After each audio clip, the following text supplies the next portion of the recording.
두 번 다시 이런 일이 없도록 하겠다는 마음으로 참아왔던 분노를 안고 그 집으로 향했습니다. 동네 부잣집에서 식모로 일하다가 사모님 눈에 들어 며느리가 된 제 여동생이 병원에 입원했는데 온몸에 멍이 들어 있었거든요. 너네 시댁은 가만두지 않겠어. 사돈댁 문을 박차고 들어섰지만 그 자리에 그대로 주저앉고 말았습니다. 온몸이 들끓는 듯 화가 나 있었는데 눈앞에 펼쳐진 풍경은 너무도 조용하더군요. 어서 오세요. 날이 많이 추워졌죠? 사돈 어른은 조용히 일어나 저에게 따뜻한 차 한 잔을 권했고요. 고운 회색 니트에 가지런한 머리, 침착한 말투로 말이죠. 그 모든 풍경들이 제 동생이 병원에 실려간 그 집이라고는 믿기지 않았습니다. 게다가 사돈 어른은 나쁜 사람이 아닌 것처럼 보이기까지 하더라고요. 갑자기 나타난 저에게 함부로 소리 지르지도 않고 멸시하는 말도 하지 않았으니까요. 오히려 조용히 너무도 점잖게 말하더군요. 그 아이가 요즘 많이 예민하더라고요. 집안 살림도 아직 서툴고. 차분하게 웃으며 말하는 사돈 어른의 그 말에 저는 할 말을 잃고 바라볼 뿐이었죠. 속에서 열불이 올라오며 예민해서 생긴 멍이라고 하는 사돈 어른을 바라보았습니다. 제 동생의 몸에 새겨진 그 자국들이 서툴러서 생긴 상처라는 그 말을 믿지 않았죠.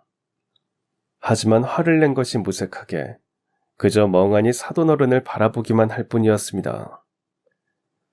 제 인생에서 가장 미안했고 또 가장 고마웠던 사람이 누구냐고 물어본다면 저는 제 여동생이라고 한치의 주저함 없이 말할 수 있습니다. 그런 그 아이 몸에 멍이 든 것을 참을 수 없었던 건 어쩌면 당연한 일이었죠. 저와 제 여동생은 아주 어릴 적 부모님을 잃었습니다. 세상이 무너진다는 말이 무슨 뜻인지 그때 처음 알았죠. 부모님은 가난했지만 저희 남매에게 사랑을 주시는 분들이었거든요. 그런 부모님을 잃던 그날도 평범하게 시작된 하루였어요. 저는 16, 동생은 13살이었지만 부모님께는 마치 어린아이들 같이 굴었고요. 그날따라 엄마는 아침부터 무척 바빠 보였고 아빠는 회의가 있다고 출근 준비를 서두르고 계셨죠. 다른 날보다 유난히 바빠 보이시긴 했지만 특별할 것 없는 풍경이었습니다. 아침 식탁에 앉아 계란 프라이를 잘라주던 엄마의 손길도 출근길에 머리를 쓰다듬어 주던 아빠의 손도 당연히 계속될 줄 알았고요. 하지만 그날 저녁 집으로 걸려온 전화 한 통이 모든 걸 무너뜨렸어요. 부모님 두 분이 함께 타고 계시던 차가 빗글에 미끄러져 큰 사고가 났다더군요. 전화를 받고 상대방이 하는 말을 저는 정확히 다 이해하지 못했죠. 부모님이 계시다는 병원으로 동생 손을 잡고 달려가 보니 저희를 보는 경찰 아저씨의 굳은 얼굴에서 뭔가 돌이킬 수 없는 일이 일어난 것을 알겠더군요. 며칠 뒤 차려진 장례식에서도 부모님이 돌아가셨다는 게 믿기지 않았어요. 염을 하기 위해 차가운 관 속에 누운 부모님의 모습을 보면서도 여동생이 눈도 제대로 못 뜬 채 제 옷자락을 붙잡고 흐느끼는 걸 바라볼 뿐이었죠. 저는 그런 동생의 손을 꼭 잡은 채 아무 말도 할 수 없었습니다. 다만 그날 이후 우리 두 사람만 남았다는 현실이 너무 무섭고 막막하더라고요. 부모님이 안 계신 세상은 생각보다 훨씬 더 차가웠습니다. 친척들 집을 전전하며 지낼 때마다 여동생은 제 옆을 절대 떨어지려 하지 않았죠. 아직 어른도 되지 못한 나이에 세상의 벽은 저희에게 참으로 높고 매서웠어요. 어느 집에서는 저희를 받아주는 대신 집안일을 도맡게 했고 어느 집에서는 밥은 먹여주겠지만 학교는 갈 생각 말라고 했죠. 그런 말들을 들을 때마다 동생은 자꾸 제 손을 꼭 붙잡았어요. 가끔은 그런 어른들 앞에서 울고 싶어도 동생 앞이라 꼭 참았고, 힘든 일이 있어도 동생 먼저 먹이고 재우는 게 당연해지더라고요. 그러다 결국 저는 결심했습니다. 이대로는 도저히 안 되겠다. 우리가 우리 인생을 살아야겠다. 그렇게 동생과 둘이 짐을 싸 나오기로 한 겁니다. 부모님과 살던 집 말고는 마땅히 갈 곳도 없었지만 두렵진 않더라고요. 동생과 서로를 돌보는 사이라고 굳게 믿고 있었으니까요. 어린 나이에 고아가 된 우리는 선택의 여지 없이 서로에게 부모가 되어야 했습니다. 고작 저는 16, 동생은 13살이었는데 말이죠. 하지만 막상 저희끼리 지내기 시작하면서 형편이 더 어려워진 건 말할 것도 없고, 당장 하루 3끼를 해결하는 것도 벅찼습니다. 그런 와중에서도 저는 어떻게든 공부를 놓고 싶지 않더라고요. 제가 공부를 마치는 게 가난에서 벗어날 수 있는 유일한 길이라고 믿었거든요. 동생은 그런 저를 보며 말없이 학교를 포기했습니다. 자기가 대신 일을 나간다면서 공부는 오빠 몫이라고요. 오빠, 내가 식모로 들어갈게. 오빠가 먼저 공부를 해. 내가 먼저 돈 벌고 오빠 공부 마치면 그때 오빠가 내 공부 시켜줘. 동생의 말에 저는 말없이 고개를 끄덕였어요. 그 작은 고개 끄덕임에 얼마나 많은 미안함과 염치 없음이 담겨 있었는지 모릅니다. 그러더니 동생은 그 약속 하나 붙잡고 낯선 집 부엌에서 새벽마다 일어나더군요. 동생은 동네에서 가장 부유한 집의 식모살이를 시작했어요. 초등학생 티도 채 안 벗은 아이였는데 말이죠. 손이 부르트도록 걸레질을 할 여동생의 모습을 생각하며 마음속으로 다짐했습니다. 절대 이 아이 혼자 두지 않겠다. 우리 둘 다 반드시 다시 일어설 거야. 그때부터였던 것 같아요. 제 인생에 나 대신 우리라는 말이 먼저 생겨난 게 말이죠. 저를 대신해 고생하는 동생에게 꼭 은혜를 갚겠다고 생각하면서요. 너무 미안하고 고마워서 저는 더 열심히 공부만 했습니다. 그 집에서 어떤 대접을 받았는지 묻지도 않고 짐작만 할 뿐이었죠. 동생이 아침 일찍 나가 늦게 들어오는 건 기본이고, 허드렛 일에 눈치까지 봐야 했던 그 나날들을 생각하면 미칠 것 같았는데도요. 손과 발이 다 터져 벌개진 모습을 보면 저는 눈물을 삼켜야 했습니다. 얼른 성공해서 동생을 호강시켜주겠다고 다짐만 할 뿐이었죠. 하지만 동생은 그런 저에게 단 한 번도 힘들다고 말한 적이 없었습니다. 지친 몸을 이끌고 저녁에 돌아와서도 늘 저를 먼저 챙기기 바쁘더라고요. 오빠, 공부는 잘 돼? 이번엔 몇 등 했어? 그러면서도 맑은 얼굴로 아무 일 없는 사람처럼 웃는 모습을 볼 때는 더 힘들었죠. 물론 그 맑은 웃음 뒤에 얼마나 많은 고단함이 숨어 있었는지 느껴졌거든요. 동생이 중학교도 다니지 못하고 13살부터 부잣집에 식모로 들어가 학교에 가는 또래 아이들을 보며 마음 한구석이 저리기도 했을 테니까요. 하지만 동생은 그런 기색을 단 한 번도 제 앞에서 내비치지 않았습니다. 오히려 학교에 남아 공부를 한다며 저녁 늦게 돌아온 저를 보며 먼저 밥을 차려주고, 오빠, 공부는 잘되라며 환하게 웃어주곤 했죠. 그런 동생에게 제가 미안해하기라도 하면 동생은 고개를 저으며 말했습니다. 그런 말 하지 마. 공부는 나보다 오빠가 더 잘하잖아. 난 틈틈이 책 보면서 검정고시 보면 돼. 그런 것도 나한텐 감사한 거야. 담담하게 웃으며 동생이 하는 그 말에 저는 도리어 말을 잇지 못했습니다. 저 때문에 어린 동생이 자신의 꿈을 접었다는 미안함. 그런 저를 향해 여전히 환히 웃어주는 모습이 더없이 고마우면서도 가슴 아팠고요.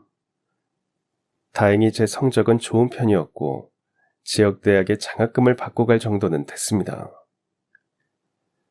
동생은 그런 저를 자랑스러워하며 장학증서를 벽에 붙여놓더군요. 시간이 흘러 어린아이였던 동생이 제법 여자 티가 날 때까지도 동생은 식모일을 그만두지 못하고 돈을 벌어야 했죠. 그 덕에 저는 무사히 대학에 입학했고 졸업도 했습니다. 등록금과 생활비는 대부분 동생이 벌어 마련해 준 것이었고요. 학위를 손에 쥐던 날 고생한 동생을 바라보며 펑펑 울었습니다. 정작 졸업장은 제 이름으로 나왔지만 그건 제 것이 아니었거든요. 그건 제 동생의 것이라고 생각했습니다. 동생은 그런 저를 끌어안고 발을 동동거리며 기뻐하더라고요. 그런 동생을 안고 저는 말했습니다. 그동안 고생 많았어. 이제는 오빠가 돈을 벌게. 지금이라도 대학 가. 당연히 해야 한다고 생각했고 이제는 동생에게 제가 할 차례라고 생각하며 말했죠. 하지만 그런 저를 바라보는 동생의 반응은 제가 예상하지 못한 것이었습니다. 오빠, 나 결혼하고 싶어. 좋은 사람이 생겼거든.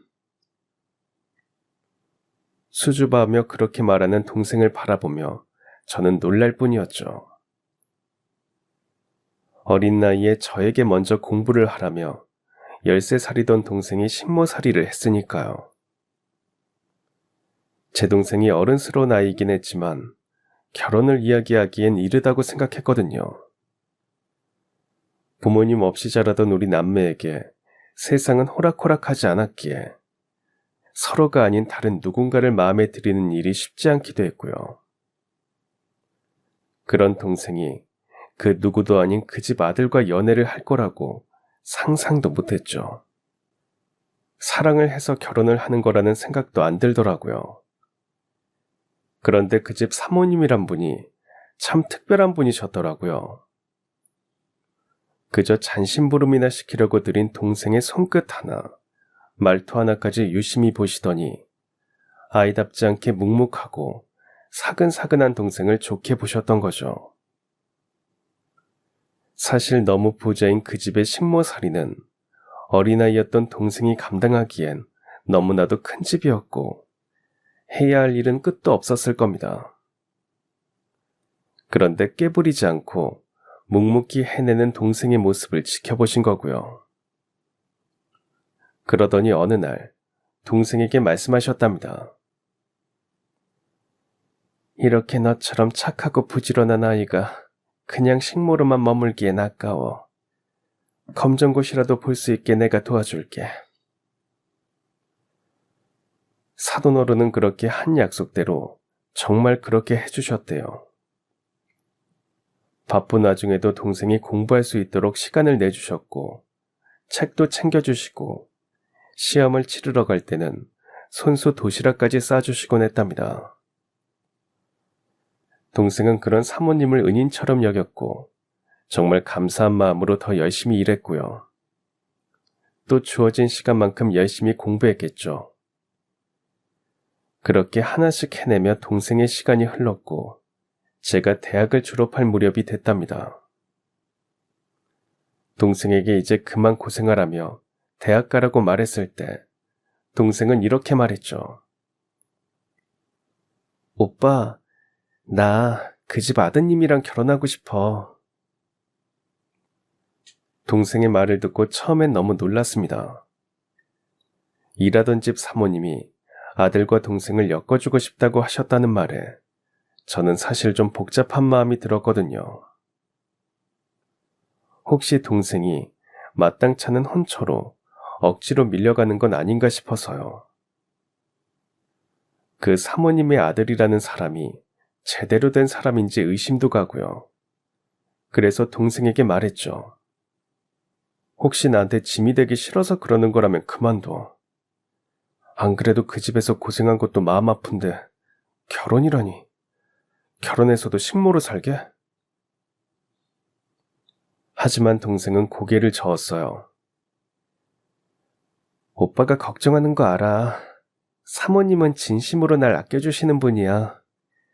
친딸처럼 대해주시고 항상 내가 하고 싶은 말 하게 해주시고 들어주셔. 그분 아드님도 나한테 참 따뜻하게 잘해줘. 좋아해. 정말 좋아해.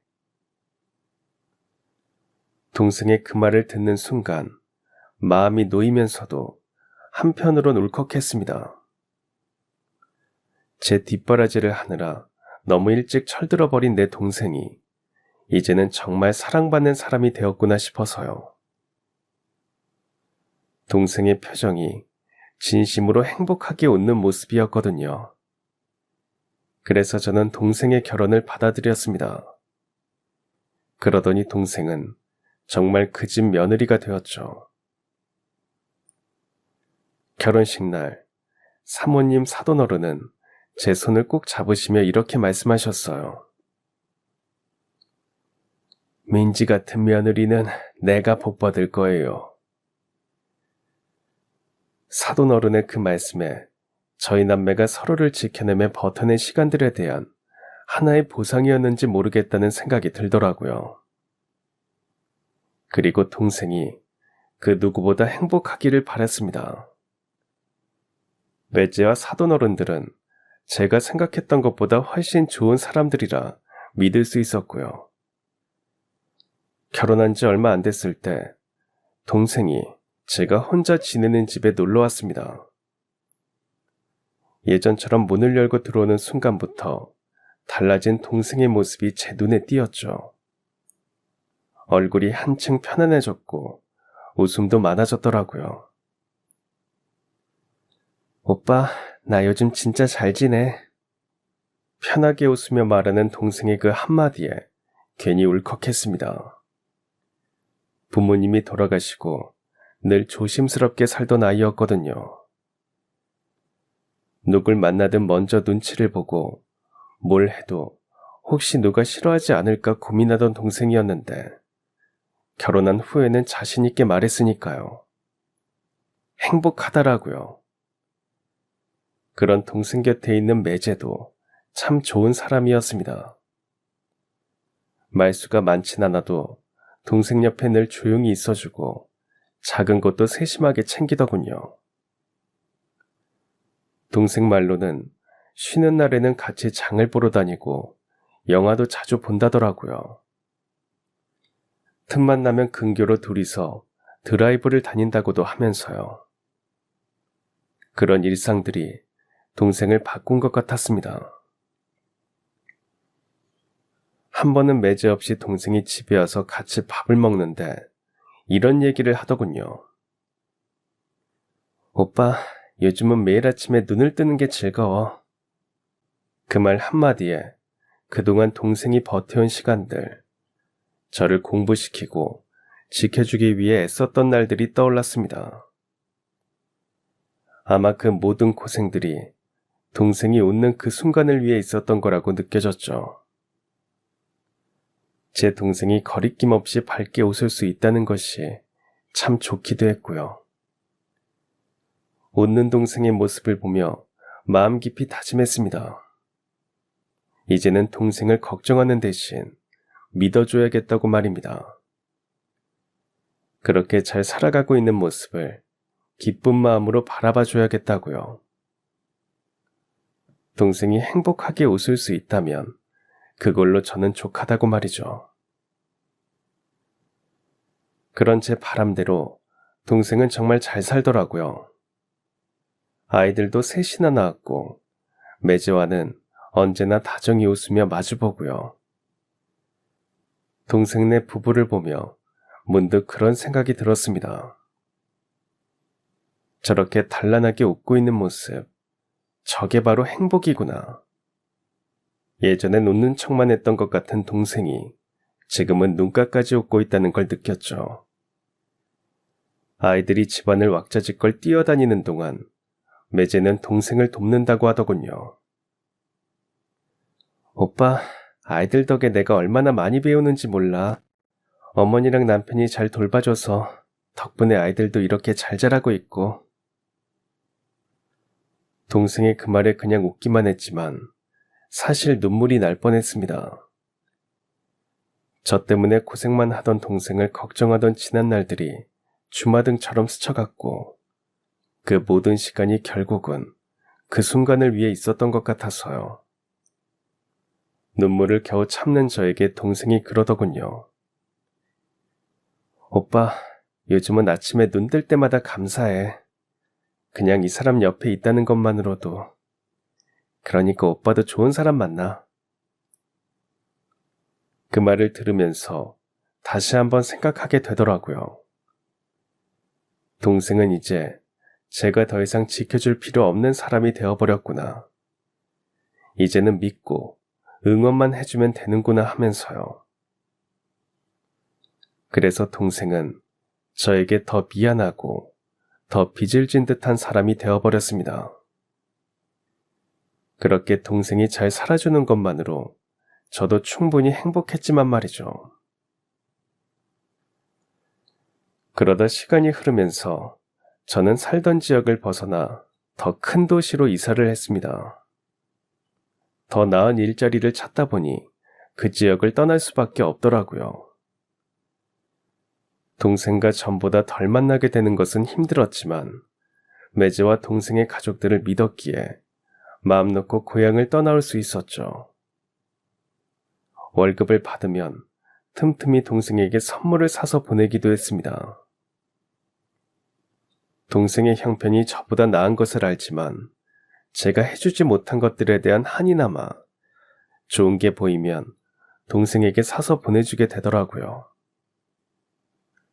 그렇지만 저도 제 삶에 바빠 동생을 자주 찾지 못하게 되었습니다.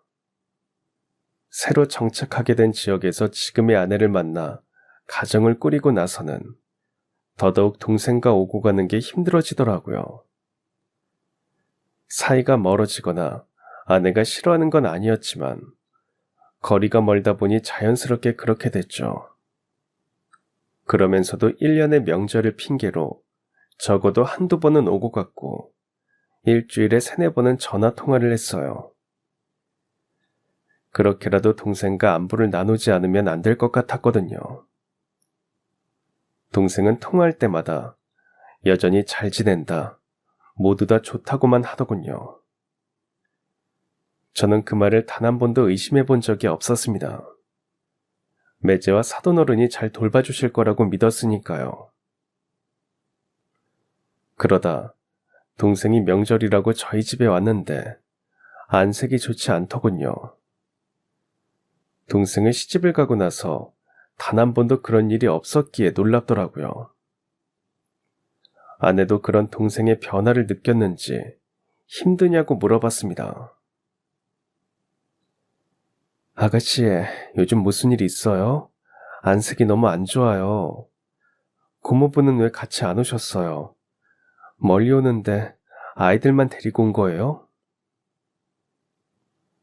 동생은 아내의 물음에 조금 지친 듯이 웃으며 대답하더군요. 나야 잘 지내죠. 애들 아빠도 같이 오려고 했는데 사정이 생겼어요. 안 그래도 모답해서 너무 죄송하다고 전해달라고 하더라고요.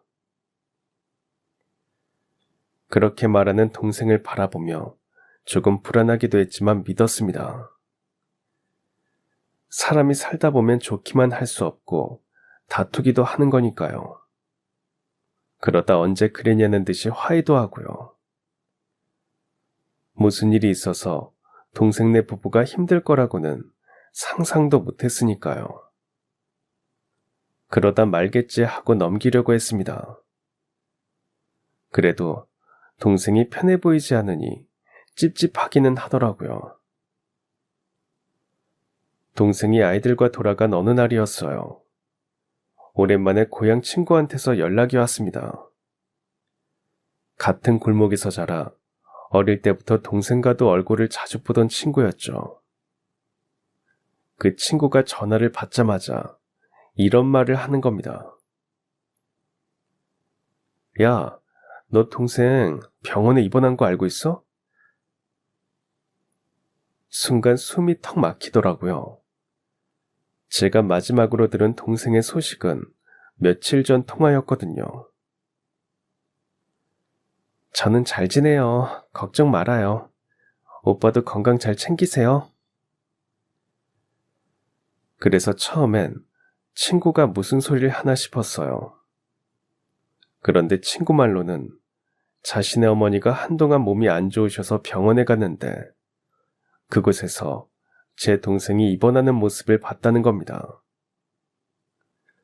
휠체어까지 타고 이동하는 모습을 보고 놀라서 연락했다고 하더라고요. 친구의 그 말을 정말 믿을 수 없었어요. 제 동생은 늘 밝게 웃고 뭐든 괜찮다고만 말하던 그 아이였으니까요. 속이 타들어갔습니다. 사실 그 애는 어릴 때부터 늘 그랬어요. 아무리 힘들어도 괜찮아 한마디로 다 덮고 말았거든요. 제가 걱정할까봐, 제가 힘들까봐 자기 마음은 꼭꼭 숨긴 채 늘 저를 안심시켰던 아이였죠. 그런 성격을 알면서도 전 또 속은 거예요. 이번에도 괜찮다는 말을 곧이곧대로 믿고 말았던 거죠. 자책이 밀려왔습니다. 오빠인 내가 그렇게 괜찮다는 말만 듣고 믿을 게 아니었는데 한 번이라도 더 동생이 어떻게 지냈는지 보러 내려갔어야 했는데 입원할 때까지 아프면서 아프다는 말 한마디 못 꺼낼 정도로 내가 무심했나? 수화기 너머로 친구의 말이 이어졌지만 아무 말도 제대로 들리지 않더라고요. 마음은 이미 병원으로 동생 곁으로 달려가고 있었거든요. 처음엔 그저 깜짝 놀랐다가 걱정이 돼서 조금 더 견딜 수 없었습니다. 대체 무슨 일이 있었던 걸까? 다리 떨리는 걸 겨우 참으며 병원으로 달려갔죠. 병원으로 가는 길, 발걸음이 자꾸만 꼬였습니다. 머릿속이 하얘져서 터미널까지 가는 길에 대중교통을 탈 엄두도 안 나더군요. 그냥 택시를 잡아 탔습니다. 목적지를 말하는 입술이 떨렸고 손은 계속 주머니 속에서 땀을 흘리고 있었어요. 창밖은 평소처럼 분주했지만 제 눈에는 아무것도 들어오지 않았습니다. 휠체어를 탄다고 했지? 그 말이 자꾸 귓가에 맴돌았습니다. 그 아이는, 제 동생은 어릴 때 감기 한번 걸려도 그냥 콧물 좀 나와 하며 장난치던 애였는데 그런 애가 휠체어를 탈 정도라뇨. 동생이 얼마나 많이 심각하게 아프다는 건지 걱정이 됐죠. 터미널에서 버스에 오르면서도 가슴이 쿵쿵 내려앉았습니다. 혹시 정말 안 좋은 병이라면 어쩌지? 혹시 나한테 말 못할 만큼 힘든 시간을 혼자 견디고 있었던 거라면, 나만 모르고 있었던 거라면 하는 생각에 아무리 생각해도 화가 났습니다. 동생한테 화가 난 게 아니라 저 자신에게요. 언제부턴가 잘 지낸다는 말 한마디에 안심하는 습관이 들어버렸고 바쁘다는 핑계로 안부 전화만 할 뿐 만남은 뜸해졌으니까요. 그러면서도 늘 동생은 웃으며 저를 안심시켜줬던 거죠. 택시 안에서 괜히 괴로워져서 숨을 몇 번이나 깊게 내쉬었습니다. 가슴이 답답해서 창문을 조금 열었는데도 마음속 막막함은 가시질 않더라고요. 동생이 입원했다는 병원에 가까이 다가갈수록 마음은 더 조급해졌습니다. 혹시 너무 늦은 건 아닐까? 혹시 눈을 감고 누워있는 건 아닐까? 온갖 상상이 마음을 휘젓고 있었으니까요. 병원 복도를 걷는 발걸음은 뛰고 싶다가도 혹시 방해가 될까봐 조심스레 걷게 되었죠. 병실 번호를 확인하는 손에서 핸드폰을 몇 번이나 떨어뜨릴 뻔했는지 모릅니다. 그리고 드디어 그 병실 문 앞에 다다랐을 때 문을 열기 전 그 몇 초가 제 인생에서 가장 긴 시간이었던 것 같습니다. 병실 문을 열었을 때 제 눈앞에 있던 동생의 모습은 도저히 잊히지 않습니다. 1인실에 홀로 침대에 앉아 창밖을 바라보고 있더군요. 그런데 팔과 다리, 목덜미며 무릎까지 퍼렇게 든 멍자국이 온몸에 퍼져 있었고요. 병실 문을 열고 들어서는 저를 바라보며 깜짝 놀라는 모습까지 눈에 들어왔죠. 동생은 상처들을 덮으려는 듯 가디건을 여며 앉았지만 그 모습은 차마 눈뜨고 보기 힘들었습니다.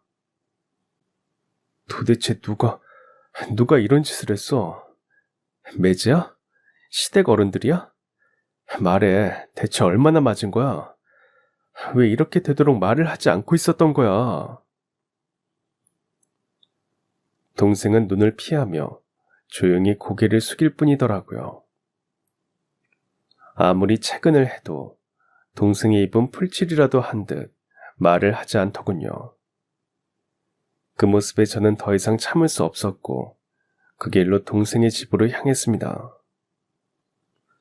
그 집에서 누구를 만나든 간에 동생이 저렇게 다친 것을 따지고 싶었거든요. 가슴이 미어지도록 화가 나 있었고 그 누구든 동생을 이렇게 만든 사람은 절대 가만두지 않겠다는 마음뿐이었습니다. 동생이 저를 말리며 붙잡았지만 저는 지체하지 않고 바로 병원을 나섰죠.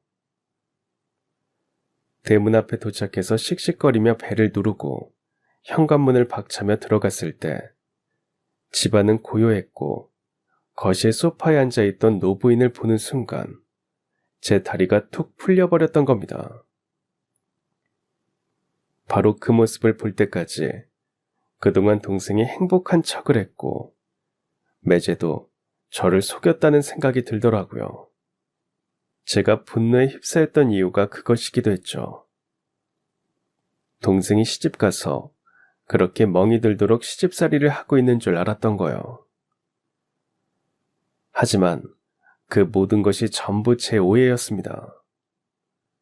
눈앞에서 사돈어른이 평온한 얼굴로 차를 권하는 모습을 보며 처음에는 몰랐습니다. 그 모습이 너무나 자연스러워 보였거든요. 하지만 이내 뭔가 이상하다는 것을 알아채는데 그리 오래 걸리지 않더군요. 사돈어른께서 마치 소꿉장난을 하듯이 장난감을 가지고 저를 대접하셨거든요. 그러더니 아무렇지도 않게 병원에 있는 동생을 찾으시더라고요. 얘가 요즘 어디에 정신이 팔렸는지 이렇게 집을 자주 비워요. 조금 예민하고 힘들어하는 게 보약이라도 해먹여야겠어요. 아무래도 몸이 허하니까 그런 거겠죠. 그렇게 아무렇지도 않게 말씀하시던 사돈어른은 장난감 찻잔을 들어 마치 차가 있는 듯이 호로륵 소리를 내며 마시는 신용을 하시더군요.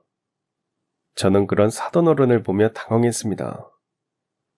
제가 그 집으로 달려오면서 상상도 하지 못한 모습이었으니까요. 그런 저를 보고 당황한 표정의 매제가 눈물을 글썽이고 있는 모습이 그제야 눈에 들어오더군요. 형님 오셨어요? 안 그래도 제가 연락드리려고 했어요. 그러더니 매제는 그간의 일들을 저에게 털어놓기 시작했습니다. 사실 동생의 시어머니는 몇 해 전부터 치매를 앓기 시작하셨다고 하더군요. 처음에는 다른 증상 없이 그저 깜빡하시기만 하시더니 점점 현실과 과거를 구분 못하시면서 자신이 새댁이라고 하시더랍니다. 그러더니 자꾸 동생을 본인의 시어머니로 착각하시는 지경까지 이르게 됐고요. 돌아가신 동생의 시어른께서 워낙 심하게 사돈어른을 시집살이 시키셔서 그 분노와 화가 많으셨는데 그 화풀이를 동생에게 하신 겁니다. 동생을 돌아가신 집안 어른이라고 생각하셨으니까요. 그런데 그게 큰일이 되고 만 거죠. 동생은 사돈어른을 정말 지극정성으로 모셨답니다. 자신에게 사돈어른이 베풀어 주신 모든 것을 갚으려면 그 정도도 부족하다고 했대요. 거동이 불편해지신 사돈어른을 위해 하루에 몇 번이고 기저귀를 갈고 식사는 꼭 따뜻하게 차려드렸고 밤중에 일어나 몇 번이고 물을 떠드리기도 하면서요.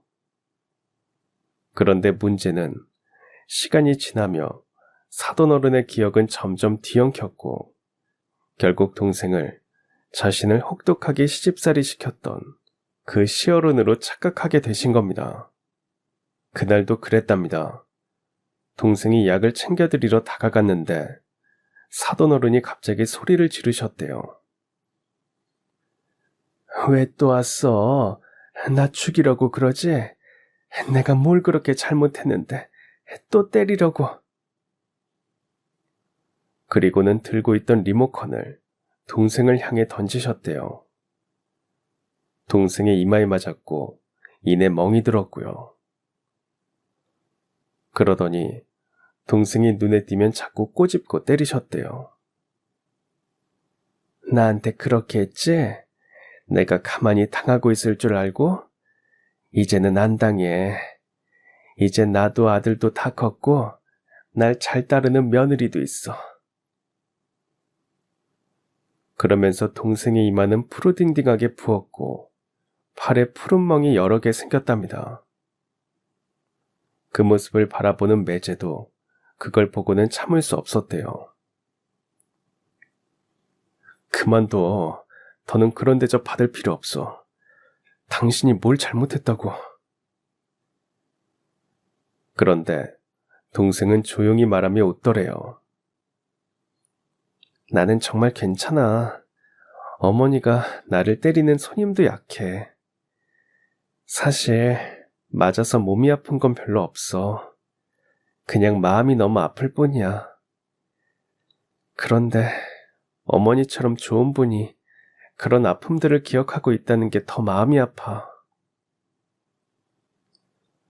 동생이 그렇게 말을 했지만 두고 볼 수만은 없던 매제가 동생을 병원에 입원을 시킨 거라고 하더라고요. 치료도 받고 그렇게라도 좀 쉬고 오라는 뜻에서요. 매제에게 그 말을 전해 듣는 순간 정말로 숨이 막히는 것 같았습니다. 아무리 병 때문이라지만 누군가의 기억 속에서 내가 가장 원망스러운 사람으로 남는다는 게 그게 얼마나 가슴 아픈 일인지 조금은 알 것 같았거든요. 저도 부모님이 갑자기 돌아가시고 조금 더 잘하고 좋은 아들로 남을 걸 하는 후회를 했었던 기억이 있었으니까요. 아마 동생도 그런 마음을 알기에 사돈어른의 아픔이 더 느껴졌을 겁니다. 그렇게 매제와 대화를 하면서 제가 가졌던 화와 원망은 사그라들더라고요. 전에 뵀을 때와 너무 달라지신 사돈어른의 모습에 안타까움도 느껴졌죠. 그래서 매제를 위로하고 저는 다시 동생이 입원한 병원으로 갔습니다. 동생은 다시 돌아온 저를 보더니 펑펑 울기만 하더군요. 저는 그런 동생을 달래주며 미안하다고만 했죠. 한참 동안 울던 동생은 고개를 들어 배시시 웃더니 말을 하더라고요. 오빠 놀랐지. 진작 말을 했어야 했는데 말을 못해서 미안해. 인정하고 싶지 않았거든. 어머니가 언젠가는 다시 좋아지실 거라고 생각했고 괜히 여기저기 말을 하면 정말 어머니가 다시는... 또다시 눈물을 흘리는 동생을 달래며 저도 한숨만 나더군요. 사실 말이 쉽지 치매 노인을 모시는 게 쉬운 일은 아니니까요. 동생이 고생할 생각을 하니 마음이 편치 않더라고요. 그래서 동생에게 그랬죠.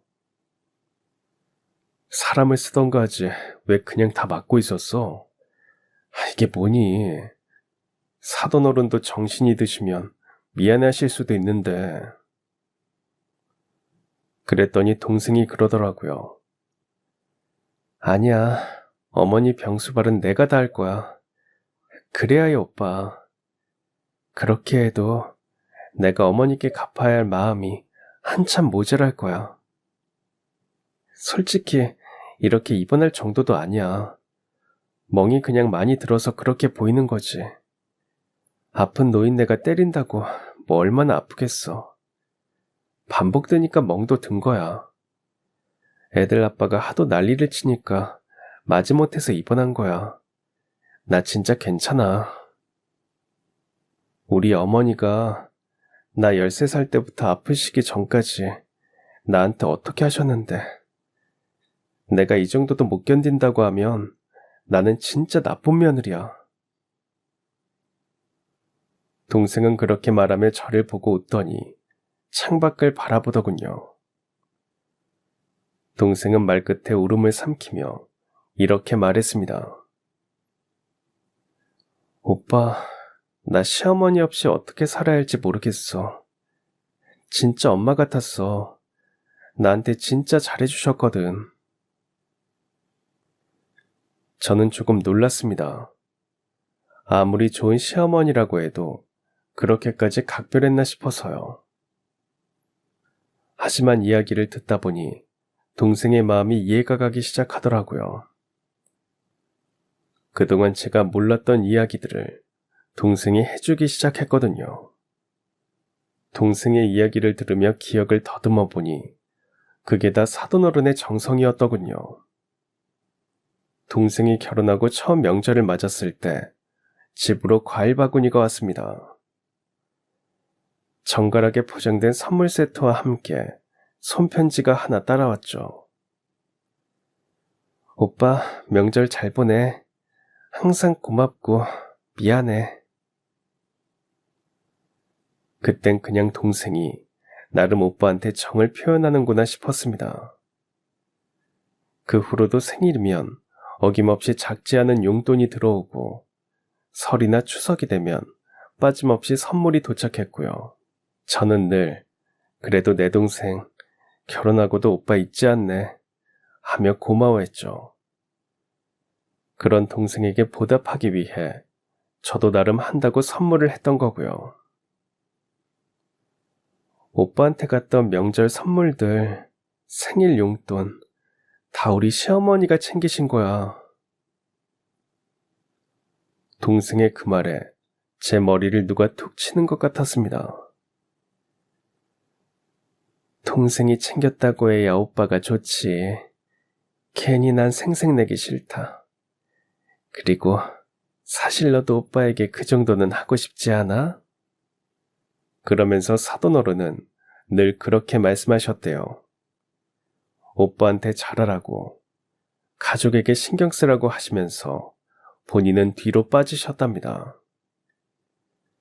그제야 또 다른 기억 하나가 났습니다. 동생이 아이 낳았을 때 사돈어른이 직접 끓여오셨다던 미역국이 생각났죠. 병원 반찬이 부실할까봐 매번 반찬을 손수해다 주셨다는 말도요. 명절 때마다 새벽같이 일어나 음식을 만드시더라는 이야기도 생각났고요. 제가 그런 기억들을 더듬고 있는데 동생이 말하더군요. 시어머니가 늘 그러셨어. 나는 네 진짜 엄마처럼 해주고 싶은데 괜찮지? 그러면서 정말 나한텐 엄마보다 더 엄마 같은 분이셨어. 그 순간 왜 동생이 시어머니를 엄마라고 부르며 눈시울을 붉히곤 했는지, 왜 그분 이야기를 꺼낼 때마다 그토록 따뜻한 표정을 지었는지 알겠더라고요. 그분은 단순히 며느리를 아껴준 시어머니가 아니었습니다. 제 동생에게는 진짜 엄마였고 저에게도 아무 말 없이 따뜻한 정을 베풀어 주신 또 하나의 가족이었던 겁니다. 너무 늦게 알아서 미안하고 마음이 아프더라고요. 그날은 그렇게 동생을 위로하고 저는 다시 제가 사는 고장으로 돌아왔습니다. 그날 이후 저도 많이 달라졌습니다. 돌아오는 길에 마음이 자꾸 무거워지는 것 같았죠. 동생에게 엄마 같았던 분이 얼마나 큰 존재였는지를 생각하니 그런 분께 저는 도대체 뭘 했나 싶고 죄송한 마음만 들더라고요. 그래서 그 다음 주말 산에 다녀왔습니다. 지인이 알려준 치매에 좋다는 약초를 구해서 정성껏 말리고 그걸 달여 작은 병에 담아 사돈어른께 보내드리기도 했습니다. 그 후로도 짬이 날 때마다 직접 찾아뵙고 인사드리곤 했고요. 사돈어른은 언제나 웃으시며 저를 반겨주시다가 누구냐고 묻기도 하셨죠. 아이고, 이 나이에 사돈이 약초까지 챙겨주네. 그런데 누구세요? 사돈어른의 그런 모습을 보는 동생 부부의 눈가에는 어느새 눈물이 고여있더군요. 동생 부부는 다른 사람의 손을 빌리지 않고 정성을 다해 사돈어른을 모셨습니다. 매번 병원에 같이 다니고 좋다는 음식이 있으면 손수 만들어 드리면서요. 몸에 좋은 차를 매일 우려내어 드리는 건 기본이었고요. 무엇보다 동생은 늘 사돈어른 곁에 있었습니다. 하지만 그러던 어느 날부터인가 사돈어른의 말씀이 조금씩 흐려지는 것 같았죠. 그리고 점차 몸도 약해지셔서 결국은 침대에만 누워 지내시게 되더라고요. 그런 사돈어른을 동생은 마치 아이 돌보듯 돌보더군요. 시간마다 약을 챙기고 온몸을 닦아드리면서 다정하게 말을 걸고요.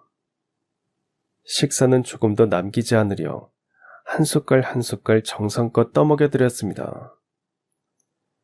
밤에도 자다 일어나 숨소리를 확인하고 체온이 이상하면 곧장 병원에 연락하더군요. 제가 그 모습을 보며 힘들지 않냐고 물었을 때 동생은 웃으며 말하더라고요. 힘들지 않아. 나 진짜 돌아가신 엄마한테도 이렇게 해드린 적 없잖아. 이제라도 이렇게 해드릴 수 있는 어머니가 계셔서 다행이야. 저는 아무 말도 하지 못하고 그저 동생의 손을 꼭 잡아주었습니다. 그렇게 하루하루가 지나고 시간은 어김없이 흘렀죠. 사돈어른은 누워 지내신 지 얼마 지나지 않아 세상을 떠나셨습니다. 동생은 친엄마가 돌아가셨을 때보다 더 오래, 더 많이 울더라고요. 사돈어른의 장례를 마치고 시간은 또 조금씩 흘러갔습니다. 동생은 집안이 예전처럼 분주했지만 어딘가 텅 빈 듯한 느낌이 사라지지 않는다고 하면서 많이 쓸쓸해하고 힘들어하더군요. 저 역시 명절이 다가오면 늘 과일 바구니와 함께 따뜻한 손편지를 보내주시던 사돈어른이 이제는 계시지 않다는 사실이 실감이 나지 않았고요. 동생이 처음엔 많이 힘들어했기에 마음이 쓰이기도 했죠. 매제 말로는 동생이 거실 한켠에 사돈어른이 늘 앉아 계시던 자리를 멍하니 바라보는 날이 많았고 주방에서 음식을 하다가도 문득 눈물을 흘린다고 하더군요. 하지만 시간이 흐르면서 동생은 사돈어른이 남기고 간 따뜻한 기억들을 조금씩 정리해가기 시작했습니다. 사돈어른이 생전에 좋아하시던 찻잔을 꺼내 꽃을 꽂고 손수건 하나도 버리지 못하고 곱게 기어 서랍에 넣어두면서요. 그런 동생의 변화를 매제에게 전해들으면서 다행이다 싶더군요. 매제와 동생이 서로의 마음을 보듬으며 위로를 하고 있다는 생각이 들었거든요. 예전에 저와 동생이 나누던 마음보다 더 단단하고 따뜻하게 말이죠. 그래서 마음이 놓였습니다. 시간이 지나 어느 날 동생이 저에게 조심스레 말하더라고요. 오빠, 우리 어머니 모시면서 찍은 사진들 앨범으로 만들어 볼까 해. 그 말에 저도 고개를 끄덕였습니다. 그 앨범을 만들면서 동생 부부는 웃기도 하고 울기도 했다고 하더군요. 사진 속 사돈어른은 늘 웃고 계셨고 동생의 눈빛에는 사랑이 가득했대요. 사진 한 장 한 장에 말로 다 못할 고마움과 그리움이 담겨 있더랍니다. 마치 그 시간이 다시 찾아와 동생 부부를 따뜻하게 감싸주는 느낌이래요. 그런 동생 부부를 바라보며 저는 부럽기도 하고 대견한 마음도 들었습니다. 아내의 친정 부모님도 이미 돌아가셨고 저를 그렇게 예뻐하시지 않아서 장인어른 장모님께 그렇게 애틋한 마음을 가져본 적이 없었거든요. 주변에 무한한 사랑을 주시는 어른이 있었다는 그 사실만으로도 든든해 보이더군요. 그래서 저는 전보다 더 자주 동생 집에 들르곤 합니다. 사돈어른이 남기고 간 그 정을 우리도 서로에게 나누며 살아가자는 생각이 들어서요. 우리는 모두 누군가의 사랑 속에서 살아가고 있다는 걸 느끼고 싶기도 하고요. 그리고 그 사랑은 시간이 지나도 사라지지 않고 어느새 우리 안에서 또 다른 사랑으로 이어진다는 걸 저는 이제야 알 것 같습니다. 그래서 그 사랑의 흐름이 느껴지는 동생네 집이 좋더라고요. 아무것도 하지 않고 서로를 바라보기만 해도 따뜻해지거든요. 사랑은 꼭 말로 표현하지 않아도 때로는 선물로, 때로는 손길로, 그리고 때로는 기억 속 따뜻한 미소로 조용히 옆에 머무는 것인지도 모릅니다. 그렇기 때문에 동생은 그 사랑의 이어짐 덕분에 어릴 적 부모님을 잃고도 누군가에게서 진짜 엄마 같은 사랑을 다시 받았고 그 사랑을 끝까지 지켜주었겠죠. 그리고 저는 그 사랑이 결국 또 다른 사랑으로 이어지는 과정을 지켜볼 수 있었고요. 시간이 흐르고 사람이 떠나도 그 마음은 사라지지 않는 것도 보았죠. 그렇게 누군가에게 받은 따뜻함은 결국 또 다른 누군가에게 흘러가 그 사람의 삶을 품어주는 모습도 봤고요.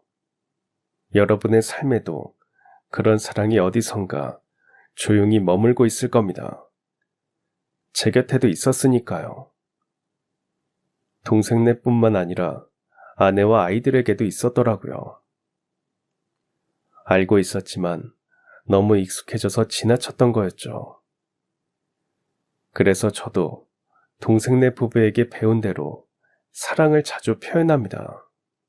처음엔 낯설고 어색했는데 이제는 익숙해져서 안 하면 허전하더라고요. 가족 간의 사이가 전보다 더 좋아진 것은 말할 것도 없습니다. 그걸 저처럼 너무 늦게 알아채지 않도록 오늘은 여러분이 먼저 누군가의 손을 조용히 잡아주는 하루가 되어보면 어떨까요? 마음속 온기가 전해져 누군가를 따뜻하게 해줄 수도 있으니 말이에요. 그 따사로움이 여러분을 더 행복하게 해줄 테고 말이죠. 그러니 여러분, 마음속 사랑을 전하세요. 그래서 더 행복해지시길 바랍니다. 우리 모두가 다 행복하면 좋으니까요. 눈물을 흘리시더라도 너무 행복하고 기뻐서 눈물을 흘리시기를 바라며 이만 글 마치겠습니다. 그럼 지금까지 사연 들어주셔서 감사합니다. 사연이 재밌으셨다면 구독과 좋아요 부탁드려요. 감사합니다. 안녕히 계세요.